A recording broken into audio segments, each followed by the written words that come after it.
Hello, everybody. Thank you for joining us tonight on this webinar. My name is Nate Hibbert. This is my brother, Stephen Hibbert, whatever side he's on.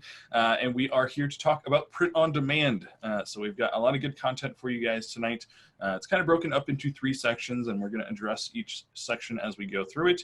But if you're like me and you're like someone who just wants content right now and wants to like get into, okay, how do I make the designs? How do I get the keywords? Tonight we're taking a little step back, and we're just going to show you guys a little bit about us, a little bit about this opportunity, and kind of the first step that everyone has to do in order to start up kind of this print-on-demand business. And we're just going to be focusing specifically on merch by Amazon.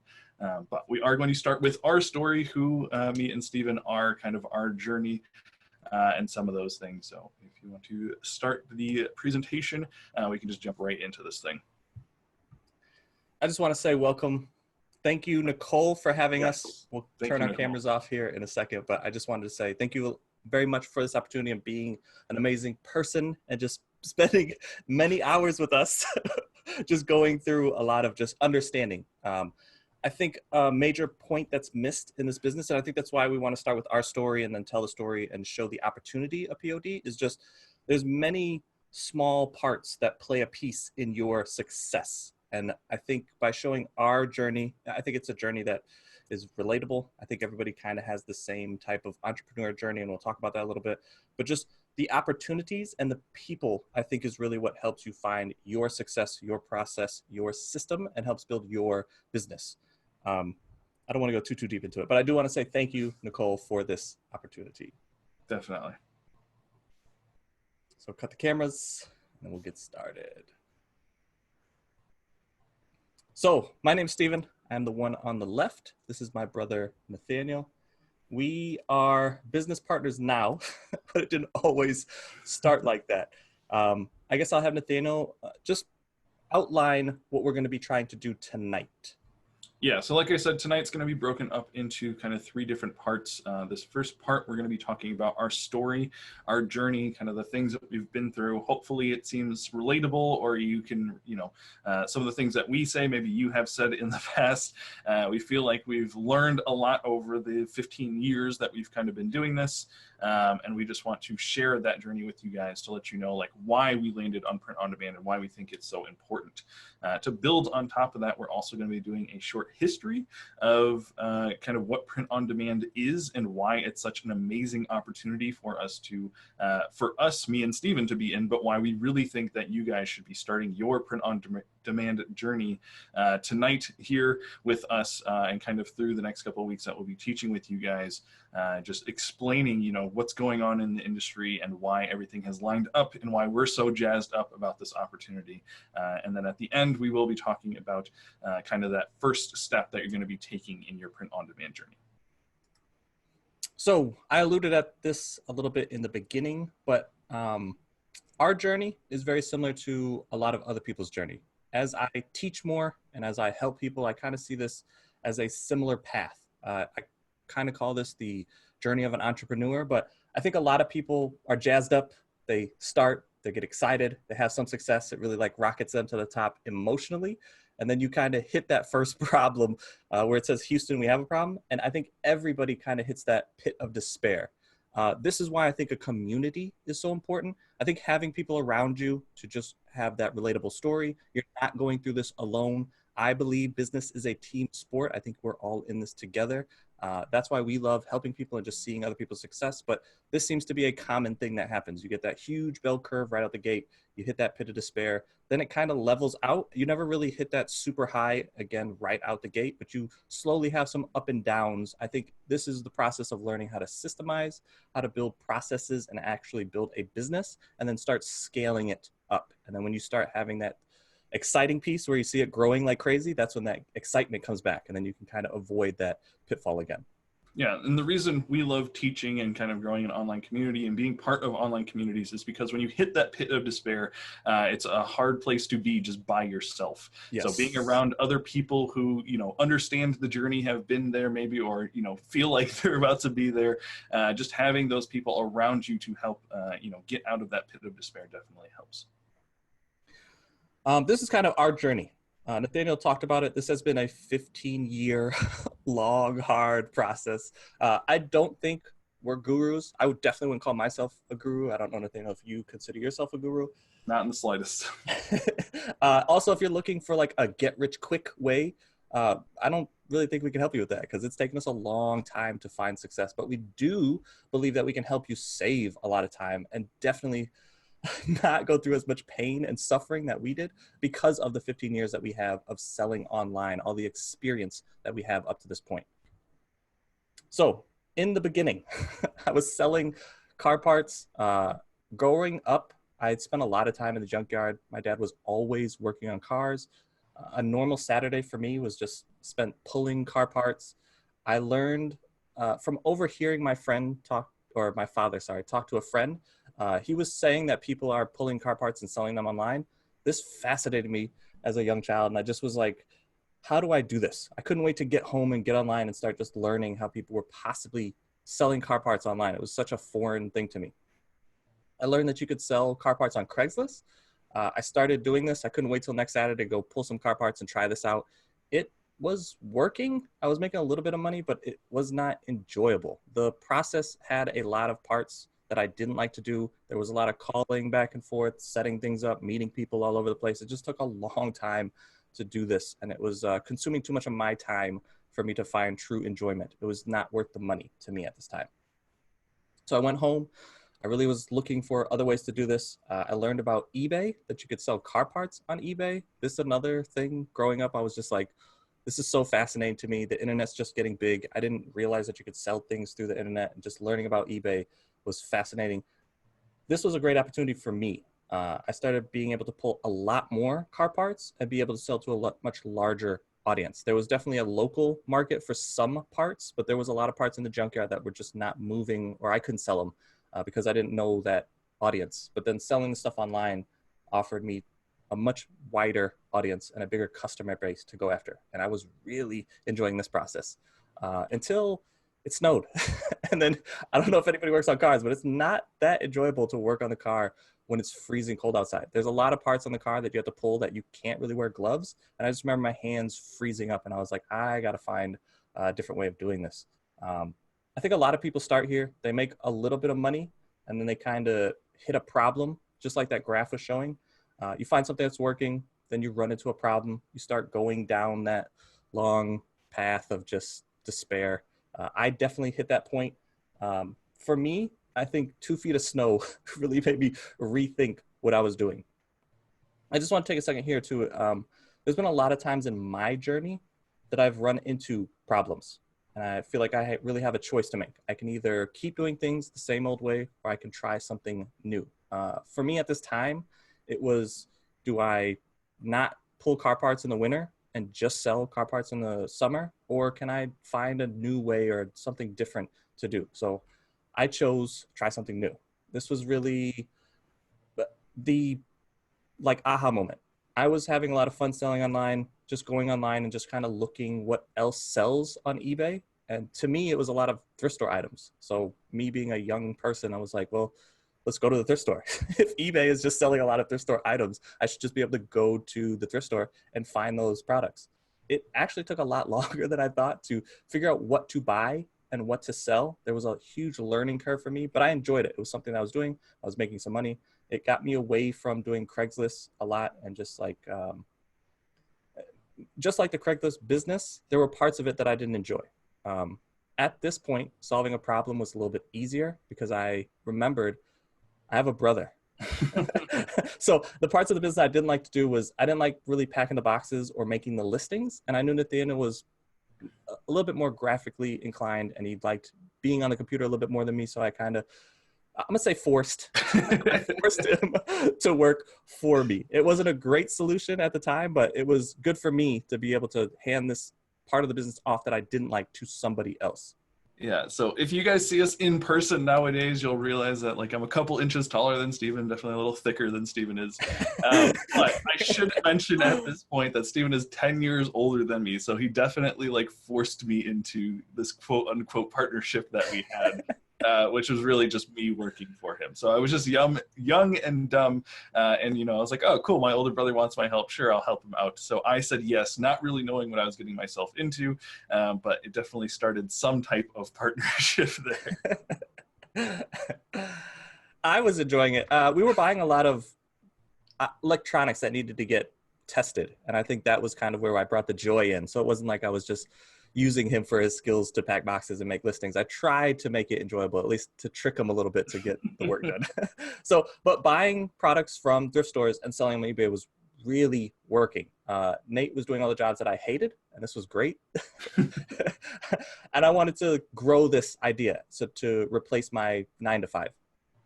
I started really educating myself, reading a ton of books. I wanted to learn a lot more about selling on eBay and just kind of how to get the most out of it. I ran into a book where they were talking about selling on Amazon, and this was another like aha moment for me. I saw this as a huge opportunity. I really knew little to nothing about Amazon other than they were like a book selling platform.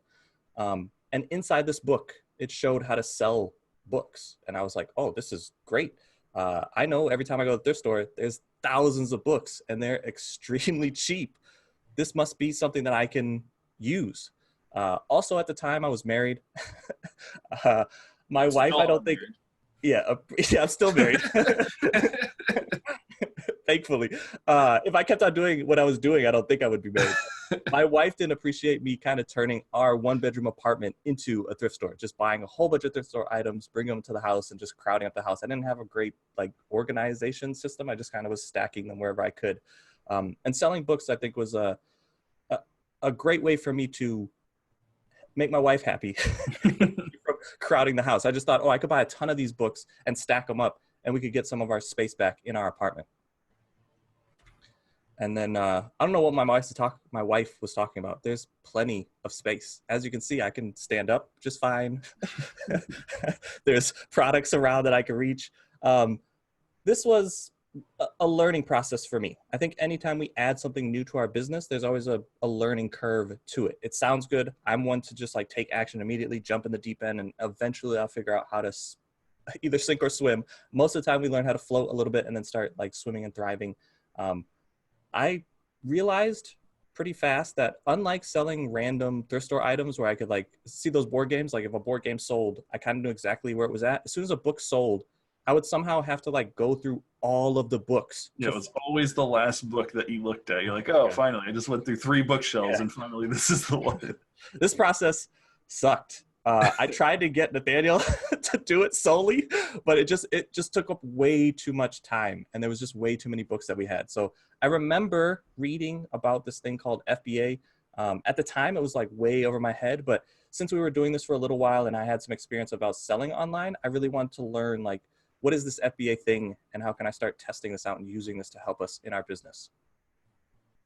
This is where I think Nathaniel got a little happier, but learning about FBA allowed me to figure out how to get the books out of my house. So this is our first FBA shipment. The labels, as you can see, were just printed on I don't even remember what we had. And then I think we cut it down the middle. So I was able to get the labels on this box. My wife loved this because she was able to get the apartment back. All the products that I was buying now could get shipped out of the house as far as books were concerned. And I loved it that I didn't have to find a book every time I sold one. Yeah, and so this definitely, freed up my time as well, as a lot of the things that, Desi, Stephen's wife, didn't like were the things that I had to do, like come over to their house and find stuff and pack it up and ship it out. And so this allowed me to have some of my time back, and I was able to pour into my passion, which was graphic design. And so I got to use this new software called Adobe Illustrator, which is kind of a partner software to Adobe Photoshop. And I also got to start talking to some local churches and nonprofit businesses that, needed graphic design. And I was able to use this time that we were saving by shipping products to FBA to, just hone in my graphic design skills. It was an interesting time. It was like we were starting to find some success. FBA was starting to work, and I was looking for ways to grow it a little bit more. I learned that through FBA, they could almost make a shipment anywhere. So I started to hire out some of my family. This is actually my mom going out and shopping for me. She was buying books at the time. She could be in Michigan, buy some books, and then send it into my FBA account. And I was just like, oh, this is very interesting. This is definitely not something I could have done with eBay, because she would have had to have her own eBay account and I had to figure it out. Or I could maybe have her buy some stuff, but then trying to figure out the shipping was just like a nightmare. But having all that stuff go to a warehouse made it so much easier. And then I started hiring a lot more of our family members.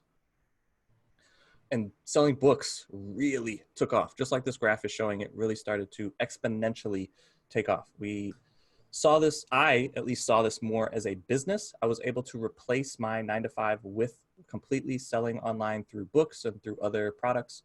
At this point, I think we dropped Craigslist just because it was so time consuming and focused solely on eBay and Amazon. As it was growing, I was looking for more ways or other things that we could possibly sell on Amazon through this new FBA system. I just thought it was so great that we could buy products, put in a book, and then not have to worry about it again. I was like, any way I could do that more, I definitely want to find out how we can do that with even more products.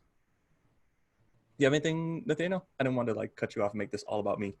No, I was just happy that, we were hiring other people, even some of our own family, so it wasn't just on my shoulders. Like anytime Stephen had a new idea, he was like, all right, go out and try and figure that out for me now. So it was a little bit more streamlined of just like, okay, this is the one thing we have to do is we have to go out and find products, and then the shipping and the packing and all that stuff is kind of handled by Amazon. So I was happy to kind of be partnered up with Amazon in that way. Yeah, I guess your jobs kind of minimized when we started doing FBA. I learned that you could actually go to retail stores and buy products and sell them on Amazon for a profit. This was extremely mind-boggling to me. I took a long time to wrap my head around, like, why would people pay more for getting this stuff online? I think now I understand a little bit better. There's regional things. There's things that are sold at different times of the year. It's like a supply and demand. But at the time, it was just like bewildering. I was eating it up though, boy. I was anything I could buy. I'd go in a store, scan things, anything that was for profit, I put in a box and sent to Amazon. It was a wonderful time. I learned that you could do this from the computer. And I think this is where I was getting super excited, because I was like, all right, great. I don't even have to leave my house to go to a store, buy stuff from the store. I can do this all from my comfortable living room couch and just be able to order the stuff. And then all the jobs I didn't want to do, I could hand off. It was awesome for me. We learned about OA, online arbitrage. We also learned about like wholesale. I could buy stuff in bulk. This is kind of where we learned about bundles, and that's why I took this picture. This is another like leap in our business. So that graph in the beginning where it showed a little bit of up and down, this is when it really starts to kind of systemize. As I kept learning and adding more things to our business, I started, now I can look back and see it like this. I was doing all the jobs that I liked. I would hand off all the jobs that I hated to my family. And then this whole system just worked like this. There were ups and downs. It was all over the place. There was no real system to it. We were selling books one day. We would get a large shipment of Gaylords that are just like boxes of books. Then we'd get a wholesale order. Then we'd have to run to stores and pick up a lot of things. It was not systemized at all. And it was a super crazy time in our business. And for me, this is when I realized how much I love and appreciate actually having a system. Because as the little brother who just wanted to help his big brother out, I started to realize like I hate just like one day to the next trying to figure out like what the next thing we're doing or how we're going to tackle this next problem or process. So this picture accurately represents me just pulling my hair out and just being like, okay, like we've got way too much going on here. This is not how like I would like to run something. So this taught me like the importance or the theory of how important having a system would be. Yeah, I think anytime you start a business venture, you kind of do it all by yourself. And then once you start having success and you realize, oh, I need to start hiring people to get some of my time back. I just want to make this like point to, you should start thinking about a system from now. I think that's why we really like to teach, because we like to teach people in systems. And I think the whole point of us kind of showing our story is it is kind of a hot mess, a hodgepodge of things. It is all over the place, but you just learn from your experiences. Somebody was asking me the other day, Monday when I was at the local meeting, would I do things over differently? And I was like, I don't think so, because it took us a long time to work together. And I think I wouldn't have learned that process any other way, but then just doing things. I think this is a perfect picture to represent that. Because we didn't have a system, I constantly had to run things in the red. I was always solving problems, putting out fires. I think I liked that though. And I learned through time that like I like to go fast. I like the go go go mentality. I like that high revving things. That's why I have this picture of my old motorcycle. This is actually why I bought this bike, is because this revs to 20,000 revolutions per minute. Most cars are at like 7,000. This is way beyond that. It just revs like crazy. I learned though, going fast and pushing everything to its limit is not a great way to run a business. And definitely pushing people to their limits is not a good way to run a family business. Yeah, so again, just me pulling my hair out like constantly, just trying to keep up with Steven. I have realized now that we have a good yin and yang in our business, but at this time it was all yang. It was all Steven running things the way he wanted to, with really no input from anybody else. But it was because things were working, but kind of running us ragged as we were moving forward at this like breakneck speed.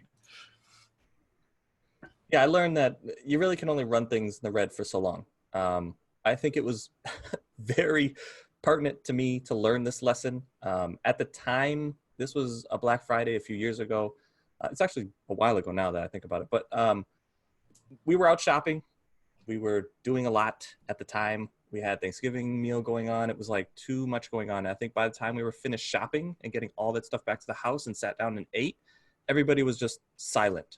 This is very rare in our household. We're normally joking, laughing, having fun. But it was very apparent to me at the time that I was like, okay, I think I'm pushing people too far. And it's just like I'm overworking everybody. And I think everybody at the same time just realized like, we can't keep moving in the same direction. So this is kind of the breaking point. We did actually finish the dinner, get all the work done, shipped everything out, but then everybody needed a break. My wife actually left to go to Michigan. My mom was living with me at the time, went to California. Nate actually stayed, but he was done working for me. This was kind of like the final time that I was able to tell Nathaniel what to do and then have him work for me. Yeah, so I think this next picture accurately represents how quickly I was ready to just move on and I was ready for change. So Steven's not the only one in the family who likes speed. Like he said, my father was a mechanic, so we all have, like, I think, an addiction to speed. But I was just ready to get out of there. And so this picture is also a chance for me to brag that I was in a NASCAR this year. But it was just, yeah, that breaking point, that just getting pushed too far, we were like, okay, we all need to just do something different. Yes, this business is working, but no, it's not working for our family or for our situation or for our skills or our passions or any of that stuff that is important when you're pursuing something. So I got to kind of move into pursue my passion, which was graphic design. And I got to, just spend time learning, skills that I needed and building up my confidence as a graphic designer. And I went back to those same churches and nonprofits that I had built up relationship from, years past, and just said, hey, like, I'm trying to, do more graphic design work. Are you guys interested in me just helping out in any way? And through, strengthening those relationships and just trying to be their go-to guy for graphics, I was able to, start to work with them consistently and actually help them out a lot with t-shirts for their, fundraisers or mission trips or whatever they had going on. And through this process, I got to learn some of the local screen printers that they were asking, who do I think the best screen printer was? So that allowed me to like go to these screen printers and actually interact with them. And through doing that, going through just one screen printer in particular, I was able to show them a lot of the designs that I was creating and explain to them, kind of why I was able to bring them so much work. And they really appreciated that and actually ended up hiring me on as a full-time, graphic designer for them. So kind of a reverse of what Steven was trying to do. He had, the typical 9-to-5 job and was looking for a way to work online and found a way to do that. I was doing that in reverse. I was like, okay, this online thing, like there's some money to be made there, but it's just way too hectic. It's way too crazy for me. So I just want like a schedule that I can follow and just your normal typical 9-to-5. And I really enjoyed that. It actually brought me a lot of joy. I still look back at this time with some fond memories because it really like cemented in my own head that I was a graphic designer. Like all these things that I kind of did online, having people in my local area say, yes, you're good enough to have this job, and really enjoying the coworkers that I had there and all of that. This experience was very, very healthy for me. But after about a year and a half of working in this company, I did start to daydream dream about traveling. And I think just going to this business where I was like, okay, I'm, working on the computer all day. I'm just sending out emails and taking phone calls. It feels a little silly that I just have to be tied to, this hot warehouse all the time. And I should be able to just do this from anywhere. And so I just thought the idea of, road tripping all over the place and having my car and just going wherever I felt like it and doing kind of the same work was like very appealing to me and something that I started to pursue. And that's when I ran into these three letters that really did change the course of my life. And those letters are POD. And what they stand for is print on demand. So I know that's why you guys are here tonight. You're probably like, hurry up, get to like the content of this. But we really do think it's important to show you guys like just the crazy background that we've had and what drove us to this point to really dig our teeth into print on demand and how we were able to find success with this. And we will be talking about that, like we said, but at this point, it was very crucial for me to learn how to work online and really achieve this dream. So I went back to my brother, who was the guy who learned how to sell online and understood keywords and Amazon and all those things much better than I did. And that's when we were able to work together to actually build this business of print on demand. And the beautiful thing about this business was, one, we were actually for the first time working together, but also we were able to work in the gifts and the skills and the things that we were passionate about rather than me just packing boxes and kind of doing the things that needed to get done. I was able to focus on design and art and textures of shirt and all these crazy things that I actually learned to enjoy working for the screen printing company. And Stephen was able to kind of operate in his skills, which was understanding Amazon and some of the search engine optimization and just the keyword world in general. So our goal for you for this rest of the 3 weeks that we're going after, we really want you to understand this Merch by Amazon opportunity. We're going to help you get a Merch by Amazon account. We want to help you build assets. Really, when we think about POD, like Nathaniel said, we're kind of two halves of the business. Nathaniel does a lot of the art. I do a lot of the keywords. We feel like those two pieces together are assets, and we want to show you guys how to build those assets and use those assets. We also want to help you create systems. I believe business is just a bunch of systems working together. When you start building your systems, you can start handing that off and get away from working in your business to working on your business. That will help you scale and grow your business. And that is also something that we want to help you guys with. I'm going to actually go to my face. So hopefully you guys are still with us. I know I am always just like want to get to the meat and get to the content, but we both think it's important for you guys to know who we are, know our background, and why we're so crazy about print on demand. We've been through quite a lot, and we love something that we can both operate in our skills in and enjoy working this process of working together. And I don't have to be in the same office as Stephen anymore. I could be a whole state away in a new place, and we can still work together and make this thing work out. So we're excited about that, and we want you guys to have some of the success that we are having as well. Yeah, and I think the more times we help people, I think them seeing our journey. Everybody's journey is different, but I still think you have those highs and the lows. And I think when people start having some success and then hit that lull, I think that's like a big breaking point for a lot of people. And I just want to show that nothing was like, oh, we did this and then it took off and it was amazing. Like, that's why I said, like, we're not going to be able to tell you like, oh, you do this one thing and now you're off to the races. It's always a growing business. And we believe POD is a scaling business. And when we talk about POD next module, we'll really dig into that and why we feel strongly about like building assets and using those assets and growing a business, building an actual like process where you can hire VAs and or other people to help you out and learn from my mistakes. You can't just hire somebody to do the jobs that you don't want to do if it's not their gift or a good fit for them. Now that me and Nathaniel are actually working together and we can use both of our skills like he talked about, it's a much better working relationship. I think all the stuff that we went through really made us realize like, oh, I can't just drive this thing at 1,000,000 miles an hour and expect everybody to be on the same page. Like, I really have to take a step back.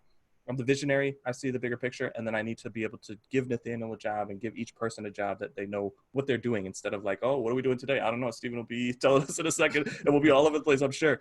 And I think that's why Nathaniel went and got a job, because he was like, oh, I need like somebody to tell me what I'm doing instead of just like wake up every morning and it's a madhouse and we just like going to the red line every day. It was not a good system. So just learning from that, wanted to kind of point that out to you guys and just know that we are here to help you guys. We have been doing this for a long time. I especially have been selling online, offline, and just helping a lot of different people.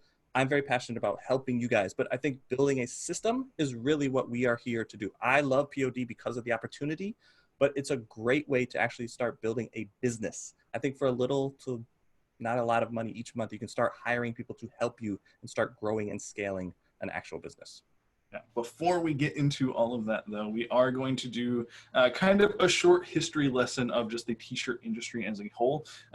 We say print on demand a lot. We say POD and MBA and all these abbreviations and things. But we just want to take another step back and not look at our story so much, but look at the industry's story and show you kind of why print on demand matters, why now is the best time to start this print on demand journey, why you're kind of on the leading edge still. It might be talked about in our community a little bit, but as the grand scheme of things, this is just in its infancy, and we're very excited to show you guys kind of the possibilities and where this thing is going.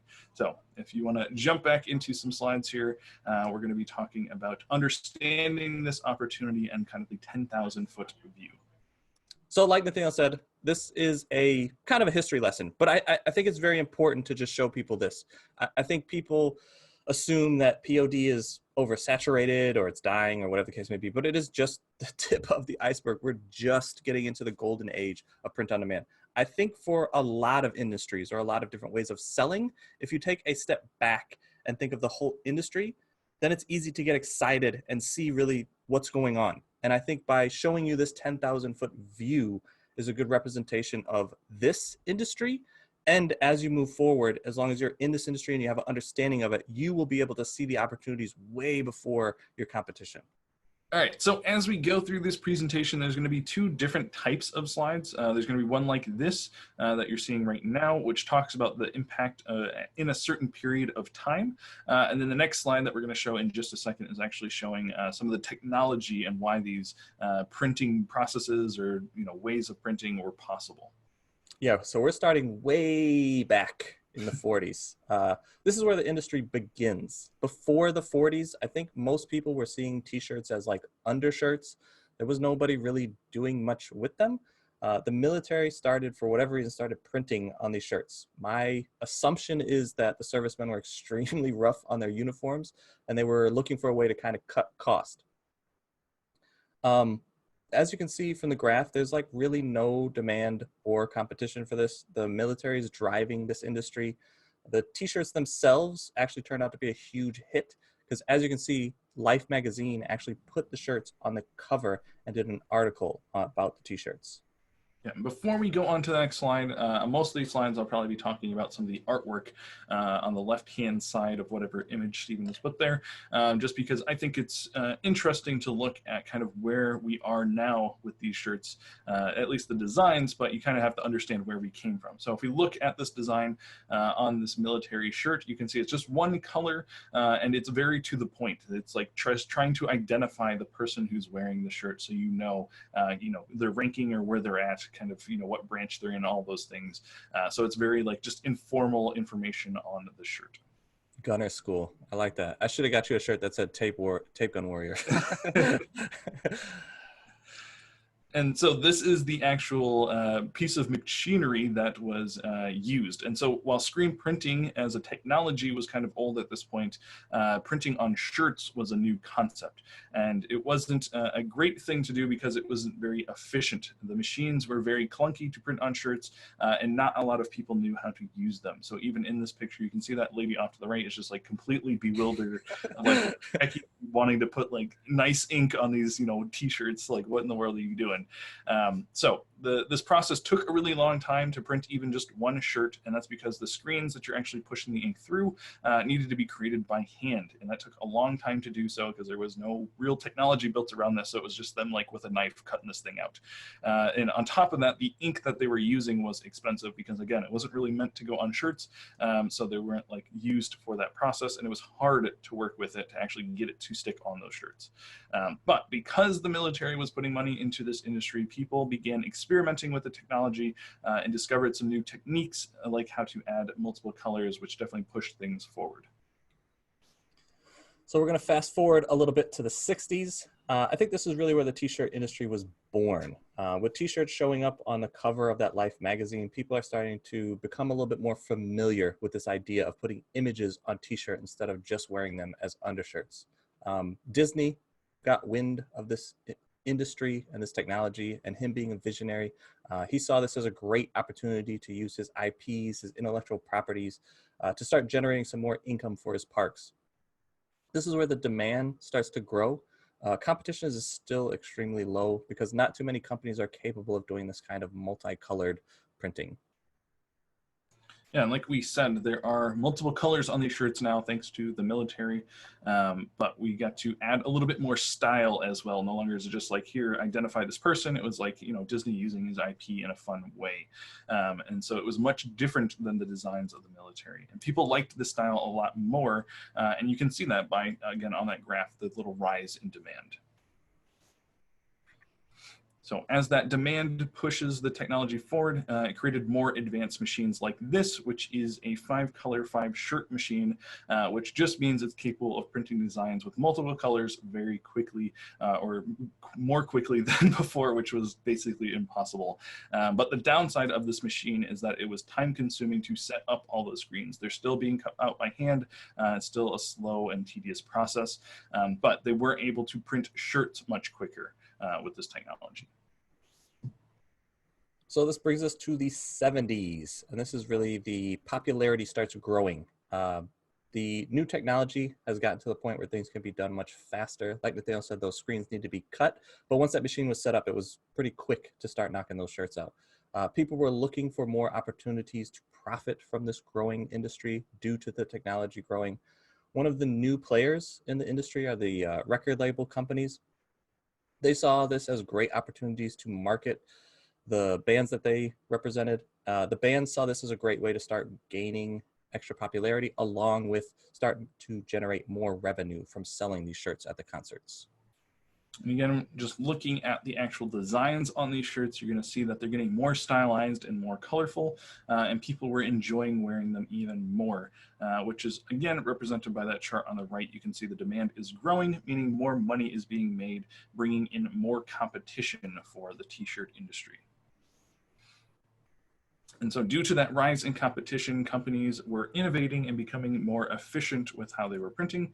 And that's where this technology took a big leap into this pneumatic world, which is basically just air-powered machines.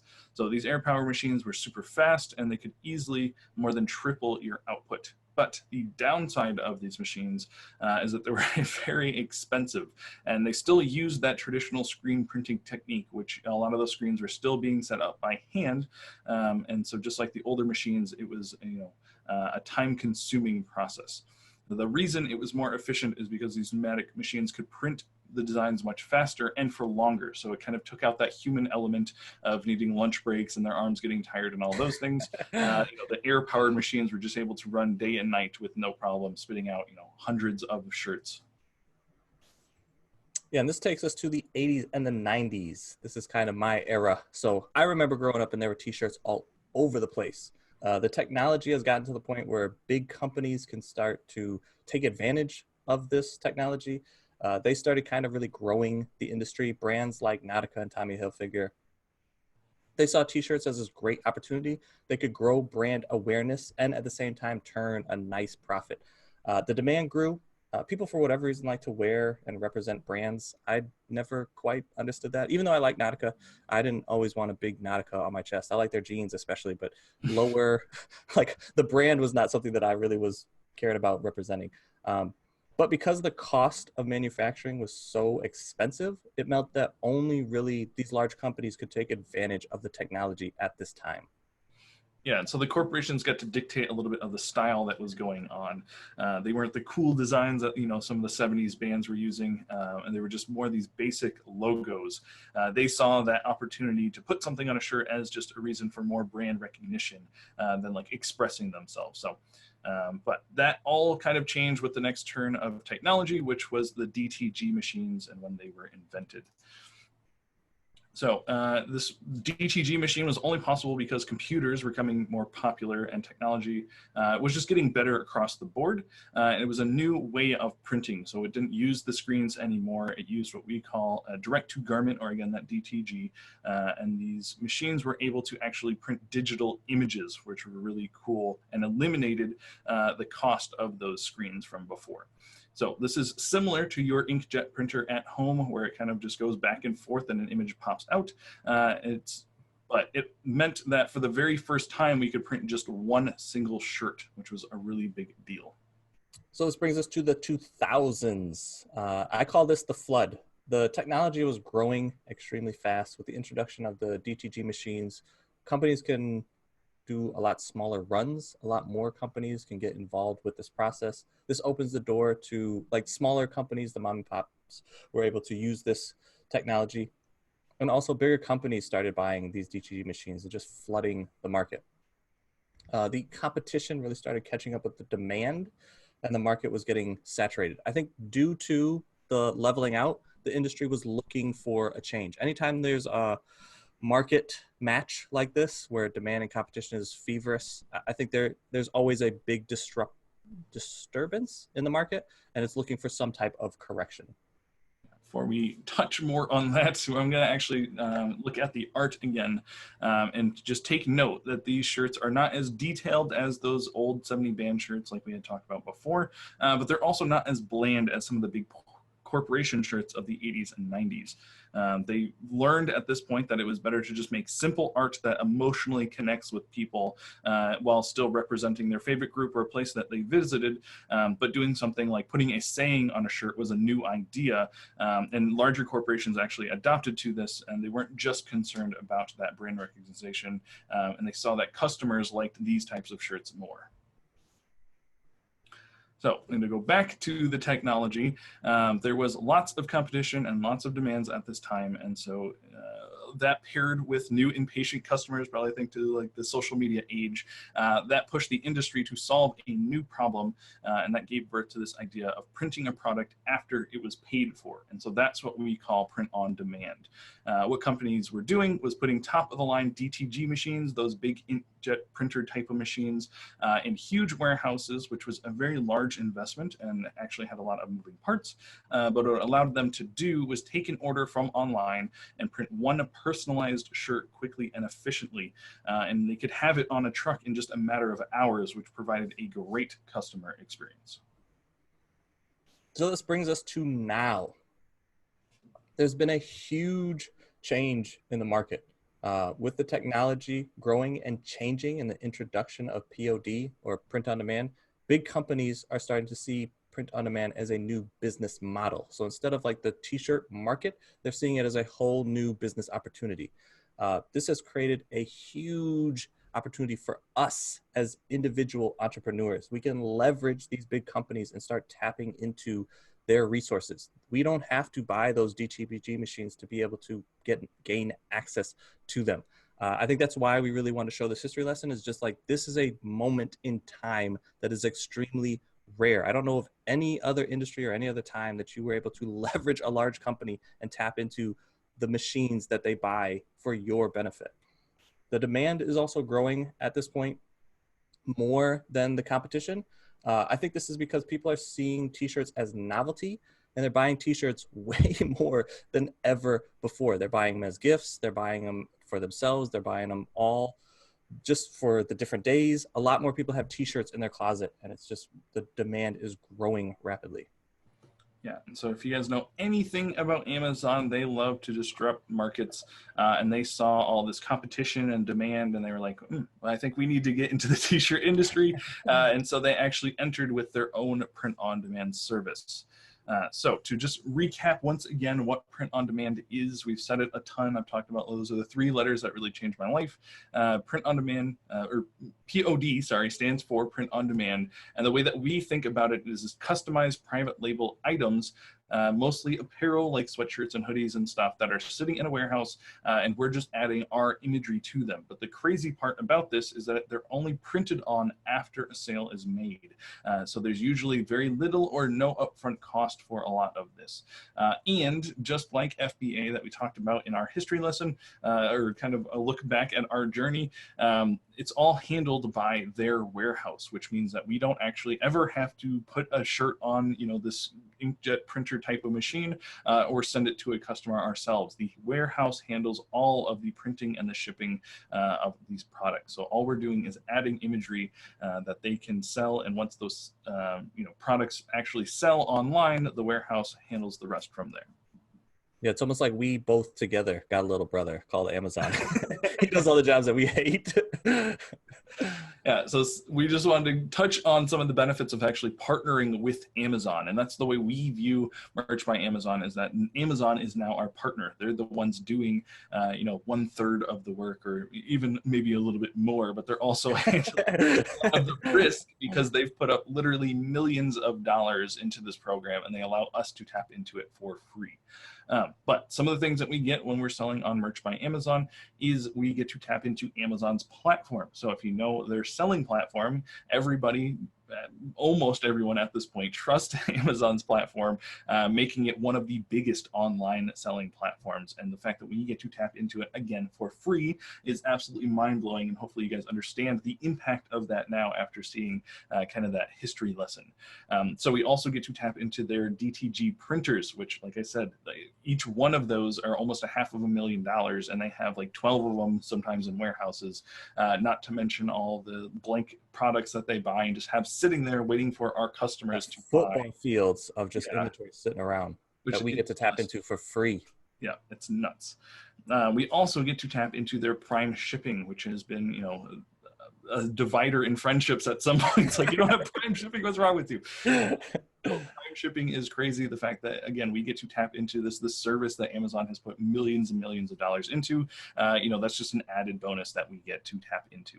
And they also handle the customer service. So as Steven's little brother, one of those jobs that he hated to do was dealing with customers and returns and angry people. And so that usually fell on my shoulders. So this one is especially close to my heart, where I don't have to deal with anyone returning a product. I don't have to deal with anyone angry at us for sending, something the wrong size or whatever. Amazon has a great customer service, program or team that, again, they pay millions and millions of dollars for, to make sure that their customer service is top of the line, because that's the thing that they kind of hang their hat on. And so, again, they're now part of our team and part of our partnership that we get to use and tap into. We can go back to faces, brother. I know that you have at least one more thing you want to say kind of on the benefits that I might have left out, but this is definitely something you want to push. Well, just the fact that there's no upfront cost. Like, that is, from selling online for so long, I've never had an opportunity to sell something maybe on consignment, but even then, like, it's such a process and an ordeal to do that, where there's no upfront costs. You get to tap into all of Amazon's logistics, which I think, especially for me, where I at the time was not looking to like build all those systems, even though I now understand I should have probably been doing that earlier. But it was like a way that we could tap into a major company's logistics, their systems, their processes, and learn from them, and do like what Dale joked about. We only do a small percentage of the work. Like, we do the designs and we do the keywords, and Amazon almost handles everything else. And Amazon is a behemoth in the marketplace. Like, they are the #1 organically searched shopping platform on the internet. Like, this whole thing is mind boggling. I think that's why we really want to start with this, to let you guys see, like, this is a moment in time that's unmatched, I think, in history. The opportunity that's here in front of you, I think, is one that everybody should be on. I know a lot of people talked about merch. There was a huge merch push, and then a lot of people kind of fell off because I don't think they understood what was in front of them. Even the way that we use merch is to really build a system and earn as we learn and test the market. Like, to be able to have an idea and bring it to market within hours is Yeah, you're Mind no blowing. longer like that guy in the 40s who was just like packing up his van on the weekends and going out to whatever concert was going on and like actually running ink through shirts. Like we don't have to break a sweat doing what we're doing anymore. I see some people in the comments are excited about like learning how to work on the road. Like all of this is possible because of partnerships like working with Amazon and MBA. And we just want to harp on like there are a lot of print on demand platforms out there, but especially partnering with Amazon inside of their platform, you have so much power and so much untapped potential there that we love this as a starting place. You can definitely Yeah, it's just the past this. greatest place to start. Yeah, there's other places that you can go, but learning how to do print on demand inside of Merch by Amazon, we think is literally a gold mine and has changed, like I said, my life forever. So we're very excited about that. I know seeing you in that NASCAR still made me a little jealous when I saw it. Add that picture, huh? I just wanted to kind of wrap this whole thing up. We told our story. I think our story is a good representation of a lot of people's story. You get that high, you get excited, you're buying stuff, you're selling stuff, you get excited, you hit that problem, and then you kind of have that slump. I didn't have a community at that time, and I think that's why I love working with my brother, because it was just like, okay, we are in this together now. We don't really have all the answers, but together we can kind of figure it out. Now it's an amazing time. Like the fact that you're in this group, sorry, the fact that you have other people around you and leaders in this group that want you to succeed. I would have given my right arm for something like that at the time, because it's so disheartening when you're trying to figure this stuff out on your own and you have nowhere to turn to figure any of this out. It was very depressing, but I think just like finding something new and playing with it was very exciting for me. That's why I kept on going. And I think that's why I wanted to show this 10,000 foot view, because if you understand the moment in time that we live in and the opportunity that we have afforded to us through Merch by Amazon, like I think everybody would be jumping on this opportunity. It's just a fascinating time to be alive. And I truly believe this is the start. As you see, Merch is adding more and more products. There are more and more competition for print on demand type products. I think there's going to be a large shift in the market. As long as you understand the customer, I think it's going to be a golden age for you. I think now is the time to get in. I think we're at just the tip of this like amazing opportunity coming to fruition. I think places like Amazon are going to get more popular. There's going to be more fulfillment. So you're already seeing eBay starting to do fulfillment. You see Etsy starting to do fulfillment. It's just crazy how this thing is growing. And I think if you're in it and you start seeing the big players start to make different moves, you can start spotting that opportunity and then jumping in on the ground floor of a lot of these opportunities.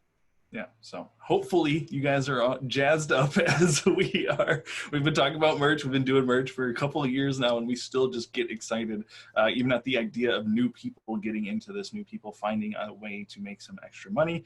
That's the things that get us very excited. So to start on step one of what you need to do to actually join me and Steven, on this print-on-demand journey and start your own print-on-demand business is setting up or applying for an account.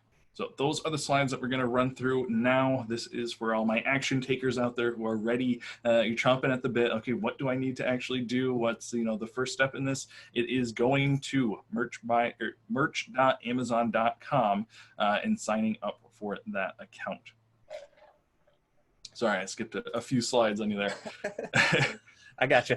So the first thing that you're going to do when you get to that website, you're going to see this button right here. It is orange and it says register for an account or something like that. Sorry, it's too small for me to read the way that I have my screen. Request invitation. There we go. Request invitation, but it's right there on the screen and you're going to go ahead and click that. And once you do click that, you're going to see this area where you'll be actually putting in your name and email to sign up for your account. And I highly suggest, some people don't use their real name and don't want to use an email that they check regularly, but I highly, highly suggest that you use your real name and you use an email that you're going to check regularly, because this is how Amazon's actually going to send you money. So you want to make sure that they have the right name and you want to make sure that, the email that you're checking regularly, that's where Amazon's going to let you know if you got in or not. So you want to not just kind of put this on the back burner and leave it for 6 months, but have it a place that will come across wherever you look at your emails, your phone, your computer, whatever. Make sure that as soon as you get that email saying you're in, that you can actually start listing shirts. So once you fill in all that information, you're going to click that yellow button there down at the bottom.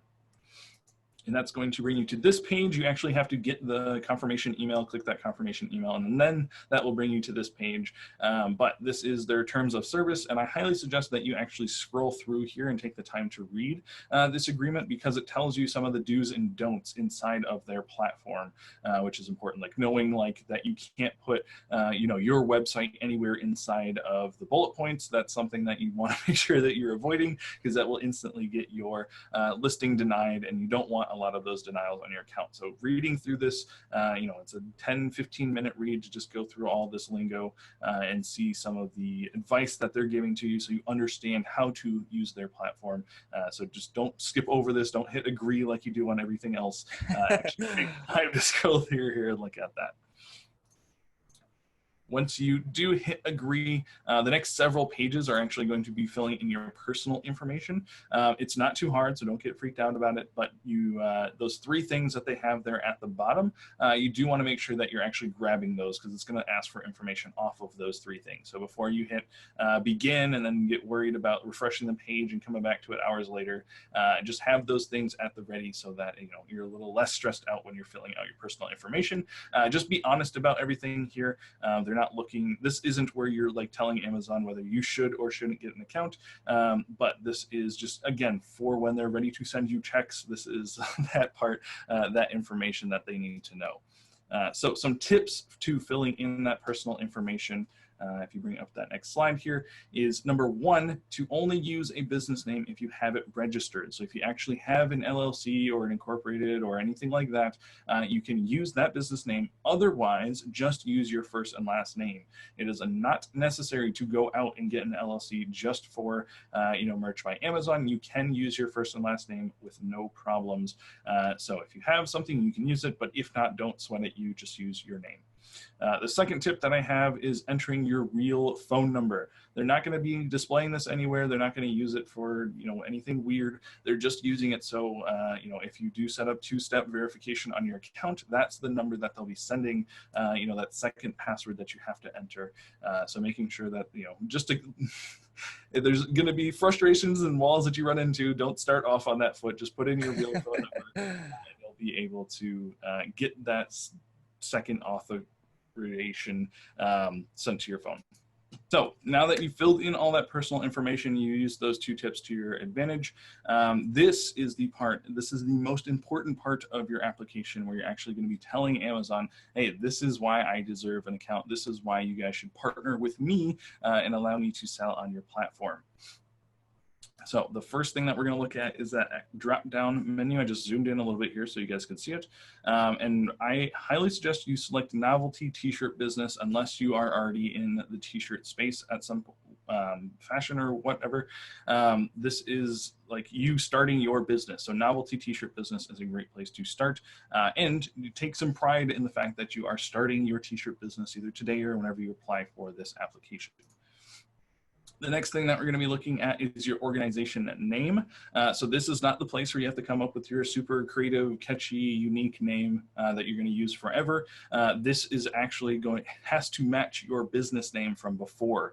So if you did just use your first and last name, put your first and last name here, or if you used your LLC or whatever else, put that name here, not your, Nate creates cool teas dot whatever.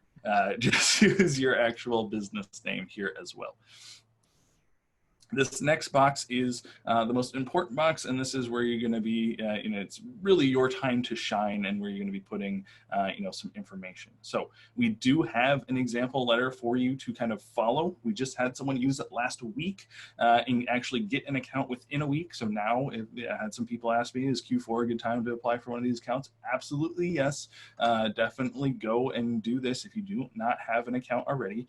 But this is where you're going to be showing Amazon, that you are worthy of one of these accounts, and just to show you a quick glance at that sample letter that we'll have for you guys at the end on a website that will kind of walk you through all this stuff again if you need it.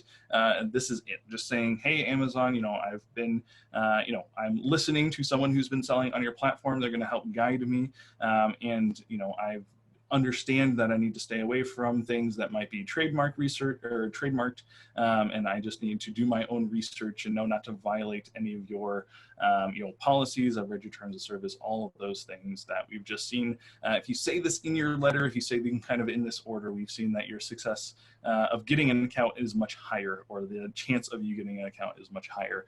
So we suggest that you say these kind of things, but you can add your own flair and flavor to this, especially if you've been selling online on their platform in any other fashion, thank you, that they understand, like, okay, this person has been with us for a while, they kind of know some of the ins and outs of working online and working with us as a company.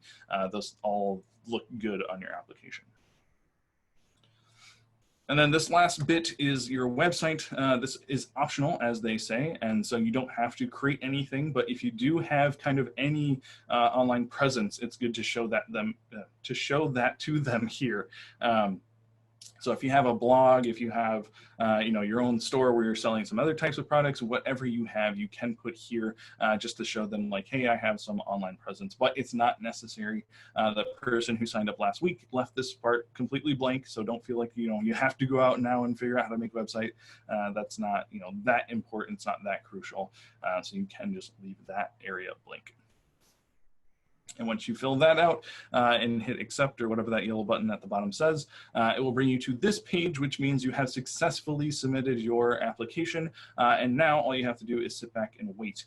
It says approximately 60 days there, but like I said, just last week we had someone go through this process. I just gave them the same short presentation that I gave you, and they were successful with getting an account. So hopefully, after hearing our journey of why we picked print on demand, after kind of seeing the history of where we're at and why print on demand is so impactful and so important at this time, you guys will take action, go through this slide deck that we're going to share with you. And the next slide is actually going to show that website that you can go to see all the slides that I just went over with some like author notes on them as you click through, and also the website that you can find not only that slide deck, but also the example letter right there at the bottom, so you can copy and paste that in, changing out where it says your name and any additional information that you want to add there at the bottom.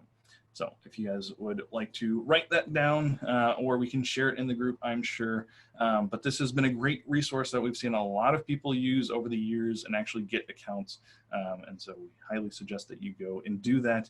And it will also help with the next couple of weeks or modules that we'll be teaching for you guys to follow along with us. So this is kind of what I feel is our bread and butter. It's the Q&A. We're here for you.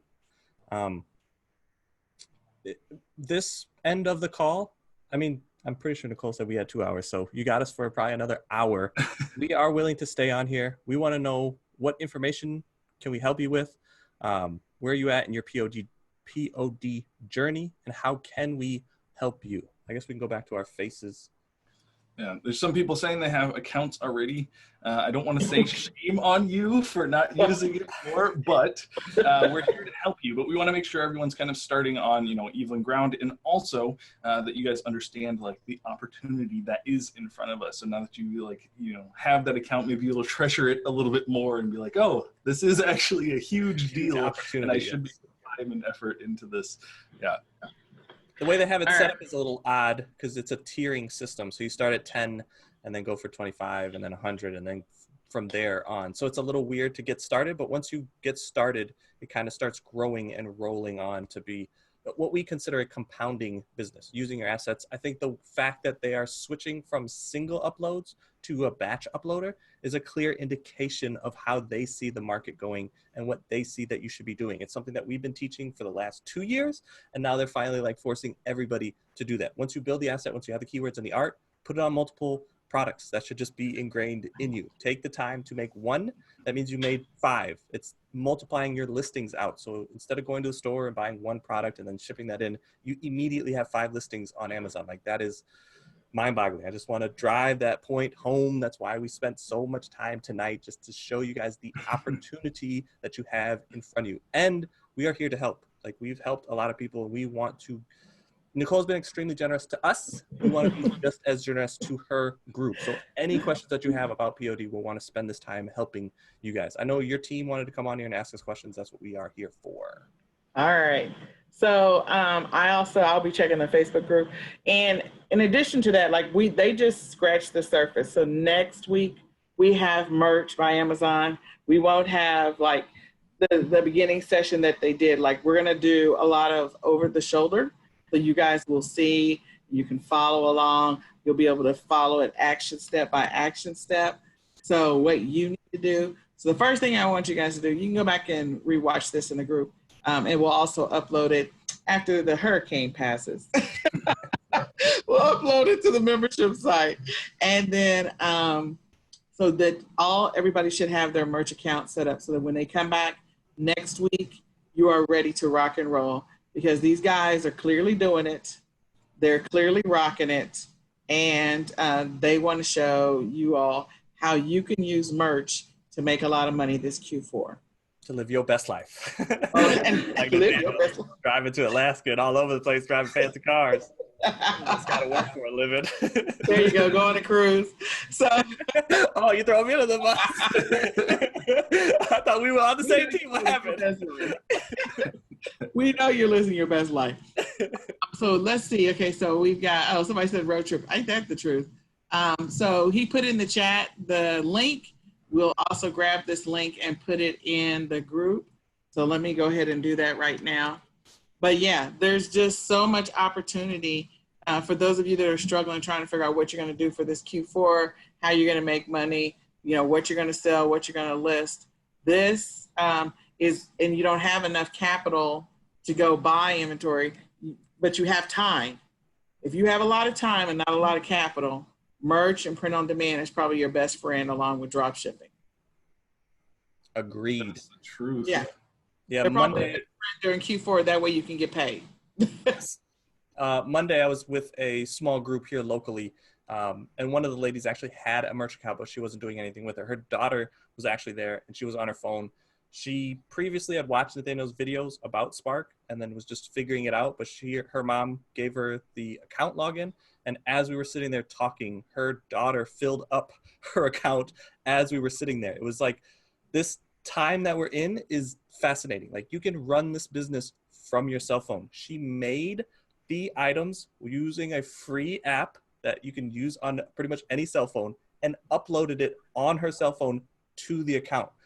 I don't think we've ever done that before. At least I haven't. But I was just like, this is the time that we live in. Like, your daughter has put up probably more listings than most sellers. Like, they might go and buy and resell, but the fact that she's making new listings and having those as her own products on the internet is like, that's mind blowing. If I would have been able to do that when I was 15, 16, I'd be in a whole other stratosphere. But it's just like, it's so interesting now that the time that we live in. That's why I think we're so passionate about just showing people this. And more than just this opportunity, build your system here. It's so easy to get in. There's so many ways to test out and not get burned. Like, you can earn as you learn. You don't have to go out and buy that products up front.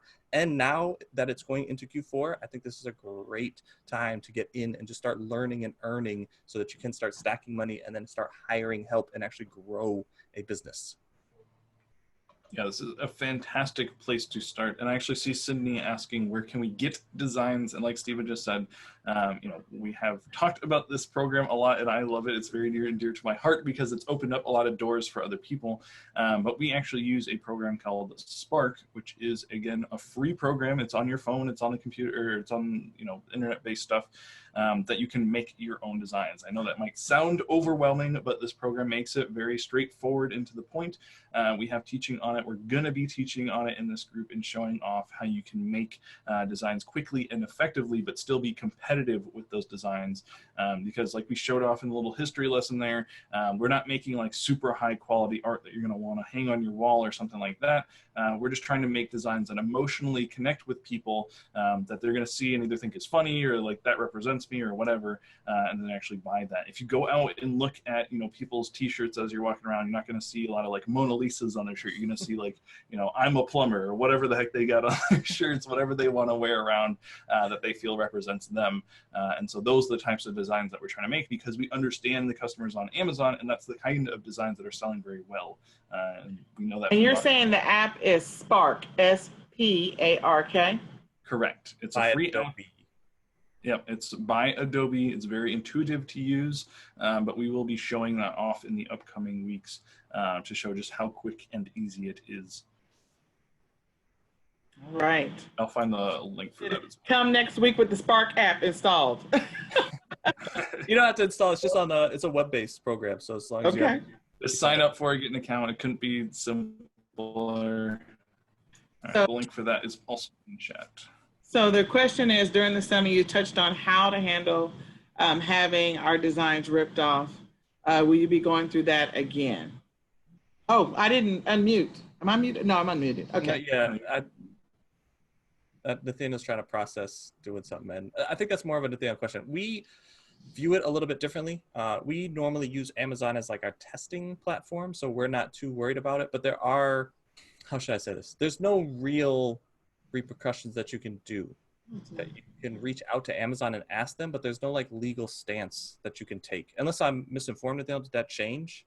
You can, but our feeling is definitely it's not worth your time. So that might be kind of hard to hear, especially when you're starting off and you're like, oh, I got all these great original ideas and I want to put them out there and I want to make sure no one else can possibly steal them. But I went to a licensing expo in Las Vegas this year, and even like, you know, some of the major companies, especially colleges that are very, very strict on that kind of stuff and will send you a cease and desist letter. They understand that like 40% of the products out there are not licensed through them, and they're just missing out on that money.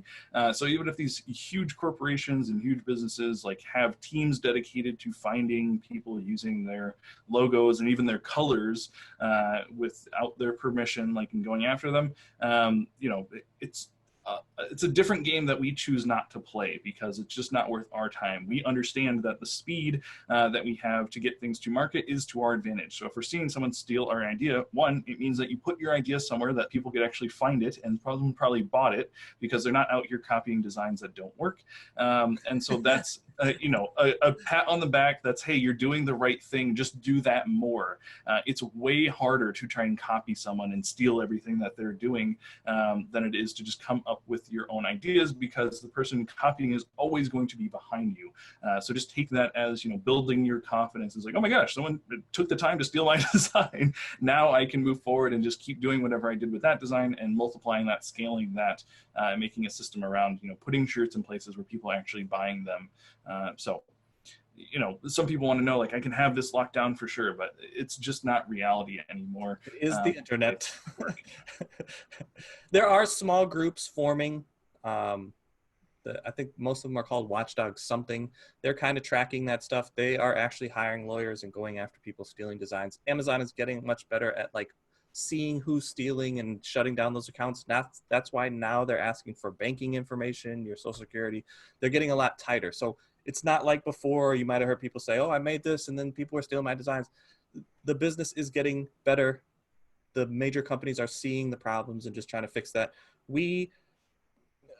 I think our take on it is we started some trends. We made one shirt, put it up somewhere, drove a ton of traffic to it. And then overnight, as soon as that shirt started selling, there were 500 other competitors that pretty much stole our design. Some of them were pixel for pixel. Some of them changed or tweaked things a little bit. We just learned from that situation to go, okay, anytime that we're going to start a trend or go after something, we're not just going to make one shirt. That really, I think, helped us really scale our business and just show us the power of what we were doing. So instead of making one shirt going after this one thing, how can we make multiple shirts? If you watched us on our, in the summit, you saw like, we don't just put one shirt on one landing zone and use one keyword and one design. Like we try to get the most out of that asset. So as soon as we see a gap in the market or something that we want to test, we try to get the maximum out of it. Again, this is just coming from getting burned, learning, struggling, crying. Like this has been a long process for us to learn. I think that's why we love helping people. Like I like Nathaniel kind of living with us at the time, because it was like, okay, I'm 10 years older than you. I'm going to help you get to where I'm at very quickly. Instead of you having to now go through and struggle for 10 years, we can have this thing be profitable almost overnight. now that we've spent 15 years of selling online, now there's a new opportunity. Here's how we can leapfrog all this stuff. And here's the competition. They're not doing what we're doing because they don't have 15 years of experience doing what we're doing. But it's simple things that I think people are just very unaware of. Next time we teach, we'll kind of tell a little bit more of our story of how Nathaniel got started. And just like, I think that's where we've leapfrogged a lot of people. And just with a basic understanding of keywords and how Amazon works, you can really outcompete your competition fairly easily. I think a lot of people just don't understand what's going on. They throw a lot of things at the wall, which is a way to do it. But we say, like, pick a customer base, focus in on that customer base, and find a way to scale this business, because otherwise you're just going to continuously be shotgunning and not knowing what's working, what's not working. It's just a lot of headache. You'll be like me with a roller coaster and just constantly running this thing at red. It's not enjoyable to run a business like that. And I want to just piggyback off of what you just said. What I am thankful for with these two, a lot of time with them over the last couple of weeks. A lot of time. Thank you. A lot of time. A lot of time. A lot of time. She was like, I got 20 minutes. 4 hours later. Oh, I gotta go. What I'm thankful for is what he just said, which is he knows that all of us, all of you, can make a lot of money with merch and with print on demand this Q4. It is now September the 3rd. You're going to go through 4 weeks of training. We've done 3 more weeks, but we're going to get into the weeds, and you're going to learn about keyword research. You're going to learn about niches. You're going to learn about how to create your designs. And if you take action immediately, you can make some money just doing that during Q4. We're not saying that we're hanging up, retail arbitrage, online arbitrage, wholesaling. We're not hanging all of that up. We're just saying add this to your list as something that can bring you in money. And they are passionate about helping you all make money this Q4 doing this, because they know it well. I mean, if you don't remember what Nate said during the summit, Nate just travels. Like, he just does whatever. And Steven is about to go on a cruise. And, they've done it all. They've done private label, they've done print on demand. They've done private label, retail arbitrage, online arbitrage. They've sold on multiple platforms. They've done it all. And they are in love with merch and print on demand. They're in love with it. So they want to help you be successful at that as well. As you can see, my background is no inventory. My wife is my house. Extremely happy. There you go. Unlike my house, there's a reason why I'm against this wall, because there's inventory all on the other side. But yeah, so I'll be quiet, but I just wanted you all to know that this is your opportunity to really do something phenomenal with your Q4. Now, under normal circumstances, I wouldn't recommend learning something new right before you're going to Q4, because if you know how to make money during Q4, don't mess up your money. But what Nate and Steven are going to teach you, this is just adding on top of. You just need to find time in your schedule. And if you didn't build a real schedule already, go do that. You need to find time in your schedule just to execute what they're teaching. And then you can still do your other stuff. This is just extra money. It's just extra money where you didn't have to spend any money. Yeah, I think when we kind of built our business back up, a lot of things line up. Like, if we wanted to do OA and RA, it'd be so much easier now, because now we understand the customer and we have keywords. Then we're using those keywords to find products. Unlike before, when we were starting with the product, scanning, it'd take a lot of time. And it's just like, that's a rat race that you're in unless you start to understand this business and understand the power of keywords. And I think that's why I love POD, because it's like the fastest way to learn the selling online. You learn the keywords, you learn the customers, you give the customers what they're already looking for. Our system has been built over 2 years, plus helping a whole bunch of people and tightening everything up. We're going to say things like discover, understand, serve. We're going to say things like 5-step test. It comes naturally to us now, but it's been a long process. 8 months of me and Nathaniel starting this process out and just sitting in a room with no AC. I was like, we're going to cut the AC in the summertime, make sure we understand this business. We're going to sweat this bad boy out until we can wonder why I moved out. Don't wonder why I haven't been home in months. But we learn trial by fire. Like, I think when you kind of burn the boats and like really press it on something, that's when you fully learn it. And I feel like with the knowledge that we have, we can help you add this to your business where it doesn't take you 12-hour days. You can really just do this thing very quickly. Especially now finding out about Spark, I think that is really the key that unlocked this whole process. So, we can definitely teach this, because it was hard before, because it was like, I can teach the keywords, but you need an artist. Like, there's no way around that. And then Nathaniel was trying to show me Photoshop, and then we were trying to find some quick ways inside Photoshop. And I was like, this is a massive program. Like, there's no way I'm just going to be able to open this up and just use these two tools. Like, there's so much going on that it's so overwhelming. We need to find something different. We played around with a lot of other things. There were some solutions, but it weren't good. And then Adobe came out with this program. Lo and behold. Using it the way that we are using it, but it was intended for social media. And the fact that Nathaniel kind of backdoored this thing and figured out how to use it for POD, it was like, this is the thing. Because if we can show people for free how to use this tool that anybody can be a designer, it's simple. You drag, drop, click. Like, I can do it, and I hate using all of those design tools. So if I can use it, anybody can use it. So somebody was asking, can anybody do this? Yeah, my mom is making book covers, and she's an artist, but is not computer literate. Not of the digital age. Yeah, that's a better way. I'm sorry, Ma. I'm sorry, Ma.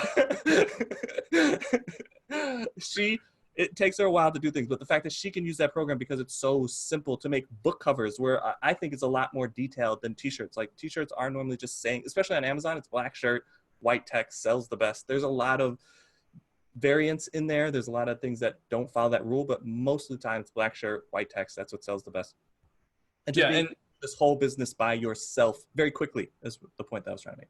Yeah, and the way that we do things is, we keep saying it, we're trying to systemize things. So we're not just like, oh, think of this creative saying and, you know, pull this thing out of thin air. We usually go and look at a very specific area and like, okay, what are the things that are working here? How can we take inspiration from that and go make our own design, you know, within 3 to 5 minutes, and you should have it up. And that's, you know, that could be on the longer side of things. Like, let's get these listings up. Let's get this thing going. We understand you guys are busy. You have lives. We want to respect your time. We want to make sure that this is possible and that you can actually do this. And that's very much our mindset. Again, we understand OA. We understand, you know, going out and having a shop, especially in Q4. Remember that breaking point moment was in Q4 for our family. And so this is, you know, we wouldn't suggest adding, you know, something new to your business, but print on demand is something that you can compartmentalize and you can do quickly enough and, you know, efficiently enough, hopefully following our teaching, that you can actually get these things up. And like Nicole said, you can make some money this Q4 with this new idea, even if you haven't even signed up for an account yet. In September, normally they'll be like, oh, you're way too late, you've missed it. But it is, now is the time that you can actually apply for your account. You can learn how to do this, you can make sales, and you can set yourself up for great success. And then you can come join me on the road and we can go travel and do lots of cool stuff. Okay, now I just have to say, if nobody caught what he said, I love when you talk to people who know what they're talking about. He just gave you a golden nugget that literally could change your whole Q4. He said you can have a listing up in 3 to 4 minutes. Yeah, if you've sold online ever before, this is the whole reason I dropped a lot of our business to focus in on POD. When he made a listing and it sold overnight, I was like, okay, we got to figure this out. Because the fan was harassing me to help him for a while. And I was like, I don't have time. Like, I got a million things I'm doing. I don't have time to help you. And then he showed me what was working. I was like, okay, hold on. I got a little time in this schedule. I might have to. No, our timeline was a very, like, you know, light look at all the conversations. And yeah, that was like 15 years and 15 minutes. So yeah. Try to give you an overview. There you go. So he said 3 to 4 minutes. Okay. So, you know, if you just block out some time, 2 hours a day, you can have no less than 25, 30 listings up in 2 hours. Yeah, and I'm gonna give you another secret. That listing that you're doing is multiplied by the amount of products that you're putting that stuff on. So if it takes 3 to 5 minutes to make that one listing and you put it on 5 to 10 different products, now you're looking at 30 seconds essentially to make a listing. You can have 10 listings up in 3 to 5 minutes. Like, that's where I was just like, this is great. Like, this business needs to be told to a lot of other people. I think people are not understanding how to use this business. And especially when people are coming in, throwing junk at merch, not knowing what they're doing, and then get frustrated and dip out. I think that's where that lull comes in. They start having a little success. They're not seeing the success they want. And then they drop off and there's no community to really to catch them and tell them, like, here's the opportunity. You're looking at this thing completely wrong. You're looking at the wrong side of the coin. Think of this as the opportunity for what it is. You get to tap in and use $1 million worth of inventory for free instantly and get it to their market. Like, you didn't have to grow out and market stuff and get those people to come to you. Like, they're there. It's almost like you got to just put the wares in front of them. As long as you understand where you should be competing, you should have success. And then once you have that success, because I don't think merch is the greatest place to build a business as far as like a brand, start using those assets elsewhere. But you're building assets this whole time. You shouldn't be wasting any of the keywords that you're gathering. Even if you are selling OA and RA, you have a lot of information that you're gathering. You should be using that in your POD business. Yeah. So the other Nicole Whitlock, whoever that is I'm going to assume that that's Kelly or maybe that's Larry. I don't know who it is. There's another Nicole Whitlock out there. Can I interject real quick? Yeah, go ahead. Next time when we do this Q&A, can we have them on camera? I think it's for us a lot more enjoyable. We can like see faces and hear voices. Yeah, sure. I think that and the fact that I can promote them to be from a panelist to be on camera with us. So yes, bring them on. No, bring them on. Okay. So she said that, okay, all the trademark words, phrases, is what helped me up before. And so a graphic designer, she is not. So now you don't have to worry about that with Spark. I don't know if that's Renata or if that's Larry or if that's Kelly, but it's one of them, the other Nicole Whitlock. They don't. Kelly. Yeah. I wouldn't have said my name, Kelly. I would have just kept that in the dark. You told on yourself. You got nobody to blame now. Unless you use somebody else's name, which is hilarious. She should have. She should have said Norman. Anyway. But anyway, I hope that this is helpful for everybody. If you all have questions, we're going to take like 5 more minutes. And if you don't, that's okay. I think we gave you enough. I want everybody to go and create their merch accounts and today or tomorrow. I want everybody to, if you did not, since you're all part of the Academy, everybody that's part of the Academy got the Summit recordings for free. Go back and watch their session on the Summit recordings. You also have access to their free course inside of there. And you also have access to, if you get stuck when you're creating your merch account, you have access to the instructions on how to create the merch account. So you can come back and you can replay this. It'll be in the group. You know, the first 10 minutes you can ignore it because not that it wasn't important that we sang happy birthday to Nate, but to get to the pieces that you need to get to, skip the first 10 minutes. And then, but we want you all to get started right away. Get your Spark accounts created. So the next week, you know, we're all either taking notes and we're ready to execute on what they tell us. That's what I need you guys to do, to be ready to execute on what they tell us, okay? Because this is your opportunity. I mean, you know, exponentially. Having, you know, getting like almost 60 listings up in 2 hours under normal circumstances would be crazy. Mind-blowing. Yeah, but right now, you know, that's entirely possible. So just imagine what that looks like at the end of a week. Like I'm already doing the math. That's what I do. But I'm like, you know, 60 times 7, that's 420 listings. Like, hello, somebody. Yeah. And then you're spreading that onto other platforms. Hello, somebody. So you are the only thing that's stopping you from making money this Q4. Because at that point, you have not spent any money. Let me repeat that again. At that point, you have not spent any money. So you can't use the excuse that I don't have any money to go out and I got to buy inventory. I don't have anybody to help me label and send it into Amazon. I have literally just wiped out all your excuses. Yeah, we got some hot takes. They did, really. Yeah, we got some hot takes next week. So if people are like, I can't get an account, we excuse proof, baby. We can't, there's no way we can't teach you how to do this. Because even if you can't get a merch account, we still have a solution for you to be able to tap into Amazon. Yeah. So they said, can you do children's shirts? And Elise says, can you do children's shirts? And I'm assuming the answer is yes. But go ahead. You can do youth sizing through Merch by Amazon, but there's no like toddler sizing. But that's always said, like this thing is always expanding. When it first started off, it was just one type of shirt that you could do. And now it's whatever, 12-ish products, maybe more than that, that you can sell on. So this thing is expanding. That's what I said. This is the cutting edge. You want to get in now. If kid shirts are what you're concerned about, there's ways to get into programs that sell kid shirts, but I'm sure Amazon will be there. Yeah, that stuff. Yeah, I don't know. Not inside merch, but there are opportunities to do that. But that's why this is an amazing opportunity.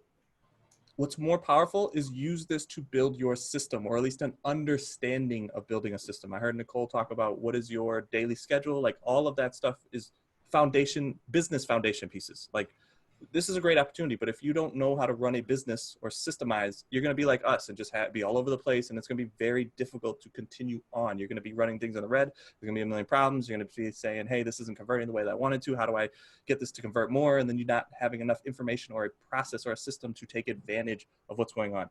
That's why we strongly suggest, like, that's why the way that we teach is systemize. Start here. There's really 3 parts of this business: the keywords, the art, and the listing. As long as you can kind of make a system for each one of those, you should be off to the races. It's not easy. It's not something that you can just do overnight, but it is a process. And as long as you start understanding the process and understanding your system and being able to systemize it so you can hand it off to somebody else, that's where you start growing an actual business. That's what I'm super excited about. It's something I've been passionate about for a long time, is teaching people how to run a business.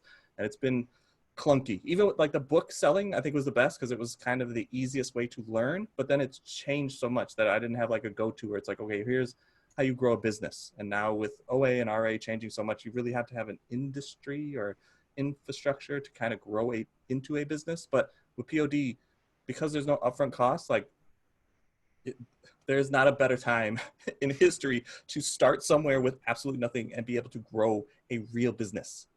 Especially now with Q4, just like now is the time. Now is the time. I agree with them. Now is the time. Good luck, everybody. Get started, take notes, and have your questions ready for next week. Okay. Bye. Bye.